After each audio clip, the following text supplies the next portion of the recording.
Hello guys, welcome back to another video, and today I'm just going to be giving my opinion on, well, I was originally just going to do this on the new Carnotaurus that was recently announced, but the Hammond collection, atrociraptor and scutosaurus were just announced, and I kind of want to talk about those figures, so I'll throw those at the end, but yeah. Anyways, we're talking about the new Jurassic World reimagined Carnotaurus, which originally when they announced they were doing a reimagined line, I was not a big fan of it. I wasn't too keen on the idea, thought it wasn't going to be that good, and then they immediately drop a completely rubber electronic version of like my favorite dinosaur with one of the greatest paint schemes, and yeah, now I'm on board with the reimagined line. I hope they keep on doing figures that are just as good as this one. But anyways, let's actually talk about the figure. First thing, I think the paint job is just amazing, and yeah. I do have to say something about the posability, which I kind of have no issues with it, except for the jaw does not close. That is my biggest issue. I wish it had jaw articulation. Besides that, this figure is great. Honestly, the only thing that could make this better is the jaw articulation actually being there. But I think they did it mainly for it to be like the old Kenner figures, which I don't think it's because the whole figure is mostly made out of rubber, because they didn't, the Red Rex was mostly made out of rubber, and that had jaw articulation, so don't know why they didn't give it to the Carno. I think it's probably just to make it more Kenner style, but honestly, that's one thing I wish they actually would have given to this figure. But anyways, yeah. I do like the articulation, which I believe it has articulation in the arms, but I haven't actually seen any articulation, but it probably does have it, and I know it has leg articulation. And yeah, this is based off the old Kenner Demon Carnotaurus, and yeah, the paint job is really nice, so yeah. I believe this is also partially or entirely resculpted. See, it actually looks like it's based more off of the, not the original Carnotaurus, but the one they keep on redoing, which I kind of hate that sculpt. But I do really like this sculpt. So, yeah, I think they re-sculpted the head pretty much, because the head looks different. I know the horns are definitely different. But besides that, I think this does have some parts that are in the same sculpt. I believe this figure also has smaller feet, which looks really nice. And honestly, I think I realized why they picked Carnotaurus is not only because it's a fan favorite and the actual original Demon Carnotaurus is extremely expensive, but also because they can save on painting the nails, because Mattel apparently hates painting dinosaur toenails and fingernails. And since Carnotaurus, well, barely had any fingernails, or at least not enough for it to really be worth painting them, they only had to do the toenails, and I think it looks great. So, yeah, also, I just want to comment on this packaging. It looks really nice, since it's kind of a fusion of the, like Ford Explorer and like the old 93 classic toy line. What it also is technically a legacy collection figure, since you can see that these are technically legacy collection, but more in the style of the 93 classic / Kenner toy line. So yeah.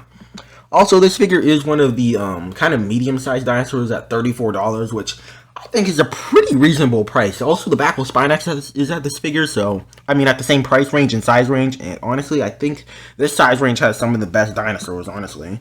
So, yeah, I really do like this figure, and I cannot wait for it to come out.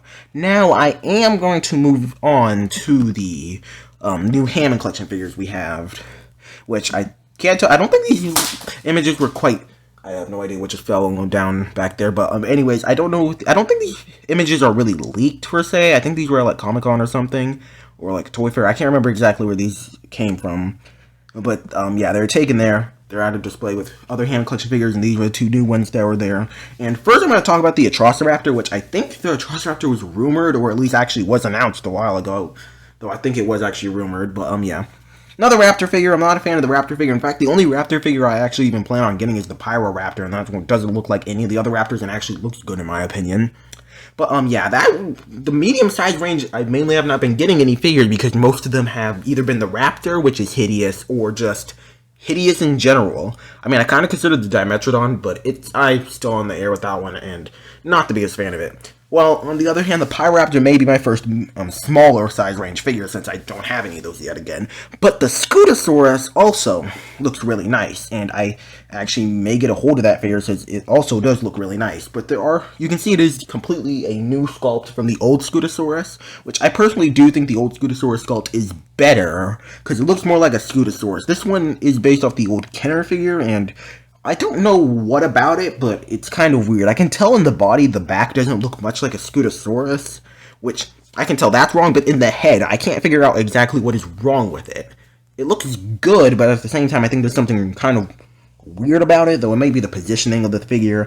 I still do like it, just I'm a little bit confused about it. And I also like that they went with the original Scutosaurus figure, paint job, and while on the 93 Classic Scutosaurus, they went with the canceled Scutosaurus paint scheme. So, yeah. I do really like this figure, and I like when they actually do include unique species, because they don't pick something completely random. They kind of pick things that kind of make sense, since the Hammond collection usually has figures of species that are actually in films, so, yeah. So I don't think these species, the Irritator and Scutosaurus, are too big of a stretch to pick from, but, yeah. Again, I do like the Scutosaurus, and, yeah. Another thing is, I do hear people not really understanding why they would make a figure of a Scutosaurus in the Hammond collection, and this, I haven't heard anyone really say about the Scutosaurus, but I would assume it applies, since a lot of people were saying it about the Dimetrodon, is really, what other points of articulation can you add? Because, of course, you can add more points of articulation than the legs, but why? When the other Dimetrodon figure, or Scutosaurus figure, basically have the same amount of articulation, which this applies here. Really, the only thing they could add was, like, 2 more points of articulation in the legs, and the same for the Dimetrodon. But, yeah, I think mainly since the Hammond collection have just been getting more high-quality figures, it does justify actually making a figure of this thing. And I'm probably going to say, for the last thing about this Hammond collection Scutosaurus is, I don't like the teeth. I mean, I don't hate it, but it's kind of weird that this thing looks carnivorous. I don't know, I think it's just because they've been trying to make teeth more sharp-like, or if they just don't know Scutosaurus is a herbivore, but, yeah, this thing looks like it eats flesh for breakfast, lunch, and dinner. And I know that's going to be the last thing I was going to say, but, I think I do want to also mention that, I do hope that we also get in the future some of the other non-dinosaurs that, from the Kenner toy line. Tanystropheus is one I'd like to see, because since, well, the Mattel Tanystropheus, I really like it, but I have to admit, it doesn't look like a Tanystropheus. In that case, it's not the best, but technically, even though it doesn't look like a Tanystropheus, I still do love the mainline Tanystropheus. Another figure I love to see is Lycanops, either in the mainline or in here. Either or, I really don't care. I just really like Lycanops, and think it'd be really nice if they released a Gorgonops, just to go along with this Hammond collection Scutosaurus and the old Scutosaurus. Next is Ornithosuchus, which we can always get a new Suchid, or like a new prehistoric croc-like thing, or crocodilian. Since it's honestly weird, Mattel either does really good on the figure, or does really bad on prehistoric crocodilian. It's really weird. I don't understand why they can't just get them all right. Especially since whenever they get one right, it's one of the best figures they release, and then whenever they get one wrong, it's one of the worst figures, so I don't know. But Ornithosuchus, I think, would be a really nice one, though I think that would work better as, like, a mainline figure, maybe in the reimagined toy line, instead of a Hammond collection figure. And this last one is one that I actually, seeing the Scutosaurus makes me think would have been a really good figure that would have actually, I think, may have been better than this figure, and at least would have worked, maybe, for us to see in the future, is the Estaminosuchus, which is another figure from Mattel, from Kenner, that was kind of rarer, and is similar to the Scutosaurus in color scheme, but Estaminosuchus, just look up Estaminosuchus, or I'll put an image of it on screen. It looks insane, and I like Estaminosuchus, so having a articulated Estaminosuchus figure with a really nice paint job, I think would be really nice. So, yeah. Those are my final thoughts on these figures. I genuinely think they are all great. If I was going to rank them, I don't know, like the atrociraptor, I'd probably give like mid A tier, or maybe even high B tier, I guess. And maybe out on a scale of 1 to 10, maybe like a 7. It doesn't really look bad, but I'm fine with the mainline one I have. Scutosaurus, I don't even know. I could either give this thing like in D tier, but at the same time, I could give it a high A tier. I really don't know. I kind of go back and forth from hating, but loving this thing. All I know is I'm probably going to pick up this figure. And the Carnotaurus is S tier. There's nothing to say about that. It's just S tier. So, yeah. Anyways, comment down below what your opinion on these species are, and what other species you'd like to see, like, in the Hammond collection lineup, and some ideas for the reimagined lineup. And, yeah, I will see you guys in the next video, and goodbye.